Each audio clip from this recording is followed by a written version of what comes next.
అయ్యా, ఎవరు criminal brain నుండి మాట్లాడుతున్నారో, ఎవరు క్రిమినల్ను మీరు దగ్గరకు తీసుకొని ప్రజలను భయపడిస్తున్నారో, ఎవరు జనాలను భయపడించి వాళ్ళ దగ్గర ఉన్నటువంటి అన్ని విధాలైనటువంటి వనరులను లాక్కొని సొమ్ము చేసుకొని దాచుకుంటున్నారో వాళ్ళనంటే నువ్వు పద్ధతిగా ఉంటుంది.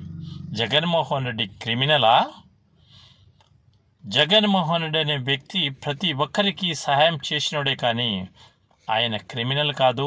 ఎక్కడ ఆ బ్యాక్గ్రౌండ్ ఆయనకు లేదని నేను మనవి చేసుకుంటున్నాను. అచ్చెన్నాయుడు గారు, ఏదో నువ్వు శుద్ధపూసవని జగన్మోహన్ రెడ్డిని విమర్శించడం పద్ధతి కాదని నేను మనవి చేసుకుంటున్నాను. ఇప్పటికైనా తెలుసుకో, జనాలలో రౌడీజం ఎవరు చేస్తున్నారు, ప్రజలను ఎవరు ఇబ్బంది పెడుతున్నారు, అన్ని పథకాలు ఇస్తామనే ఉద్దేశంతో జనాలను మబ్బపెట్టి ఈరోజు వాళ్ళు చీకటి గదుల్లోకి పంపారు. ఎవరిని ఎందరూ ఏ ప్రభుత్వంలో మీరు అరెస్ట్ ఎందరిని చేశారు, జగన్ గారి ప్రభుత్వంలో ఎందరిని అరెస్ట్ చేశారు, దేనికైనా సంసిద్ధమే. నువ్వు సిద్ధం అంటే ఎక్కడ ఏ స్టేజ్ మీద కూడా మాట్లాడడానికి సంసిద్ధంగా ఉన్నారు మా వాళ్ళు. ఒకటి గుర్తుపెట్టుకో, నేర చరిత్ర కలిగినటువంటి మీరు నేరం గురించి మాట్లాడడము సిగ్గుచేటని నేను మనం చేసుకుంటున్నాను. Thank you.